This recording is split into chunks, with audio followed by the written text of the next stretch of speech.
तेनालीराम राजा कृष्णदेव राय के निकट होने के कारण बहुत से लोग उनसे जलते थे। उनमें से एक था रघु नाम का ईर्ष्यालु फल व्यापारी। उसने एक बार तेनालीराम को षड्यंत्र में फंसाने की युक्ति बनाई। उसने तेनालीराम को फल खरीदने के लिए बुलाया। जब तेनालीराम ने उनका दाम पूछा तो रघु मुस्कुराते हुए बोला, आपके लिए तो इनका दाम कुछ नहीं है। यह बात सुनकर तेनालीराम ने कुछ फल खाए और बाकी थैले में भर आगे बढ़ने लगे। तभी रघु ने उन्हें रोका और कहा कि मेरे फल के दाम तो देते जाओ। तेनालीराम रघु के इस सवाल से हैरान हुए।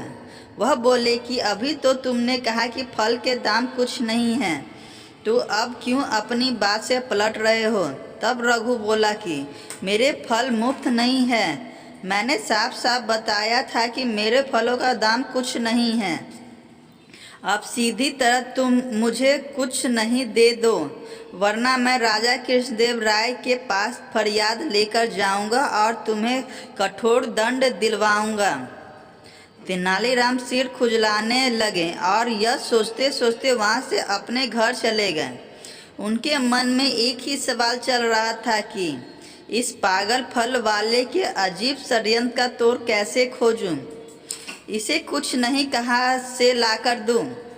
अगले दिन फल वाला राजा कृष्णदेव राय के दरबार में आ गया और फरियाद करने लगा। वह बोला कि तेनालीराम ने मेरे फलों का दाम कुछ नहीं मुझे नहीं दिया है। राजा कृष्णदेव राय ने तुरंत तेनालीराम को हाजिर किया और उससे सफाई मांगी। तेनालीराम पहले से तैयार थे।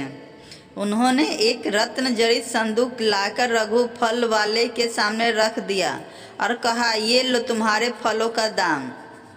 उसे देखते ही रघु की आंखें चौंधिया। उसने अनुमान लगाया कि इस संदूक में बहुमूल्य हीरे जवाहरात होंगे। वह रातों रात अमीर बनने के ख्वाब देखने लगा और इन्हीं ख्यालों में खोए खोए उसने संदूक खोला। संदूक खोलते ही मानो उसका ख्वाब टूट गया। वह जोर से चीखा, ये क्या, इसमें तो कुछ नहीं है। तब तेनालीराम बोले, बिल्कुल सही, अब तुम इसमें से अपना कुछ नहीं निकाल लो और यहाँ से चलते बनो। वहाँ मौजूद महाराज और सभी दरबारी ठहाका लगाए कर हंसने लगे और रघु को अपना मुँह लेकर वापस जाना पड़ा। एक बार फिर तेनालीराम ने अपने बुद्धि चतुराई से महाराज का मन जीत लिया।